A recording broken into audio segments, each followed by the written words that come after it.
ఎనిమిదవ అధ్యాయము. శ్రీ హరినామస్మరణ సర్వఫలప్రదము. వశిష్ఠుడు చెప్పిందంతా విని, మహానుభావ, తమరు చెప్పిన ధర్మములన్నిటినీ శ్రద్ధగా వింటిని. అందు ధర్మము బహు సూక్ష్మమనియు పుణ్యము సులభంగా కలుగుననియు, అది నదీ స్నానము, దీపాదానము, ఫలదానము, అన్నదానము, వస్త్రదానము వలన కలుగునని చెప్పితిరి. ఇట్టి స్వల్ప ధర్మముల చేతనే మోక్షము లభించుచుండగా, వేదోక్తమంగా యజ్ఞయాగాదులు చేసినా గాని పాపములు పోవునని మీ వంటి ముని శ్రేష్ఠులే చెప్పుచుందురు గదా. మరి తమరు ఇది సూక్ష్మములు మోక్షముగా కనబరిచినందుకు నాకు అమితాశ్చర్యము కలుగుతున్నది. దుర్మార్గులు కొందరు సదాచారములు పాటింపగా వర్ణశంకరులు రౌరవాది నరక హేతువులకు మహాపాపములు చేయువారు ఎంత తేలికగా మోక్షము పొందుట వజ్రపు కొండను గోటితో పెగిలించుట వంటిది. కావున దీని మర్మమును విరమించి విపులించి ప్రార్థించబోతున్నాను అని కోరాను. అంతటా వశిష్ఠుల వారు చిరునవ్వు నవ్వి, జనక మహారాజా, నువ్వు వేసిన ప్రశ్న సహేతుకమైనది. నేను వేదాంగములను కూడా పఠించుతుంది. వాటిలో కూడా సూక్ష్మ మార్గములున్నవి. అవి ఏమనగా సాత్విక, రజస, తామసములు అని ధర్మము 3 రకములు.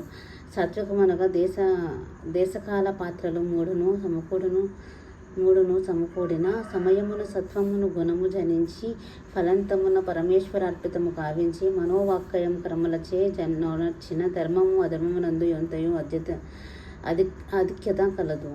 సాత్విక ధర్మము సమస్త పాపములను నాశనమర్చి పవిత్రులను చేసి దేవలోక భూలోక సుఖములను చేకూర్చును. ఉదాహరణంగా తామ్రపర్ణ నిధి సముద్రమున కలయుతాగున్నది. స్వాతి కార్తెలో ముచ్చపు చిప్పలో వర్షబిందువు పడి దగదగ మెరిసే ముత్యముని విధంగా సాత్వికత వహించి సాత్విక ధర్మమాచరించుచు గంగా, యమున, గోదావరి, కృష్ణా నదులు,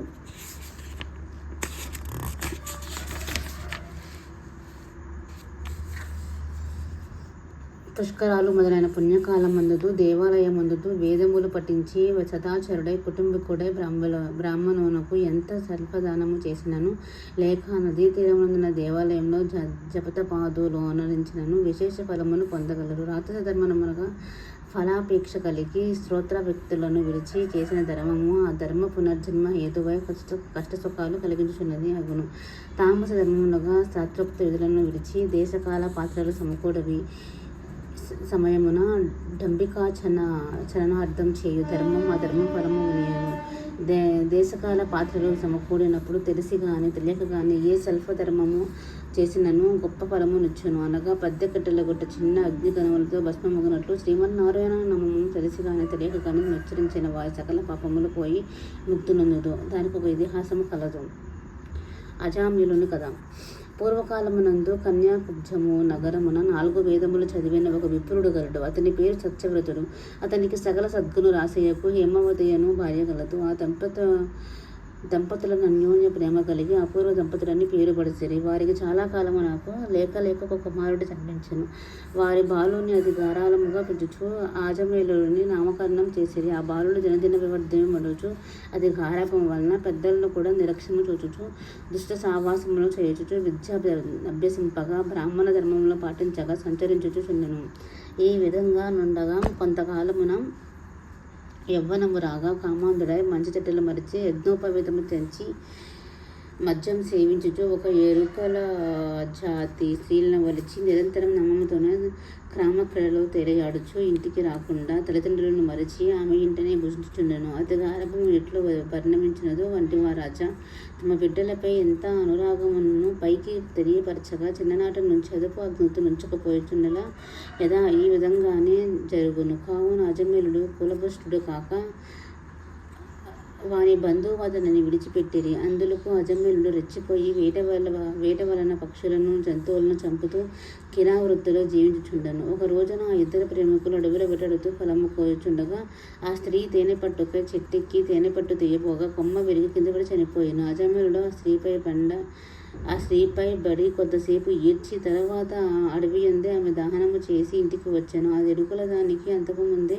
ఒక కుమార్తె ఉండెను. కొంతకాలమునకు ఆ బాలికకు యుక్త వయసు రాక కామాంధుకల మధ్య కన్నమేను కనుక అజమేలుడు ఆ బాలికను కూడా చేపెట్టి ఆమెతో కూడా కామక్రియలో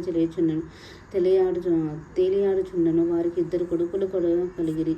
ఈ 2 పోటీలోనే చచ్చిరి. మరలా ఆమె గర్భము ధరించి ఒక కుమారుని కన్ను. వారిద్దరూ ఆ బాలునకు నారాయణ అని పేరు పెట్టి పిలుచుచు ఒక క్షణమైన నన్ను విడువక ఎక్కడకు వెళ్ళినా వెంట పెట్టుకుని వెళ్ళుచు నారాయణ నారాయణ అనే ప్రేమతో సాగుచుండేది. కానీ నారాయణ అని స్మరించిన ఎడలా తన పాపములు నశించి మోక్షము పొందవచ్చునని మాత్రానికి తెలియదు.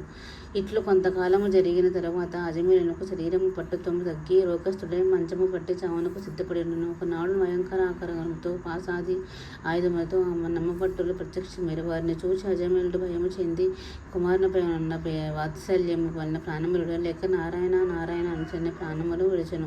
అజమేలిన చోట నారాయణ అన్న శబ్దం వినపడగానే అమ్మభటులు గడగడ వణికిపడేశారు. అదే వేళకు దివ్య మంగళకారులు శంఖచక్ర గదాదారులయ్యకు శ్రీమన్నారాయణ దూతలు విమానములో అచ్చటికి వచ్చి, ఓ అమ్మభటులారా, వీరు మా వాడు, మేము విని వైకుంఠమునకు తీసుకుని పోటుకు వచ్చితిమి అని చెప్పి అజమేలును విమానం ఎక్కించి తీసుకుని పోచుండగా యమదూతలు, అయ్యా వీరెవ్వరు?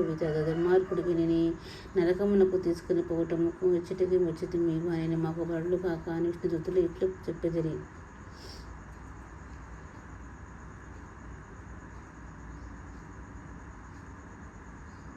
అష్టమాధ్యాయము 8వ రోజు పారాయణము సమాప్తము.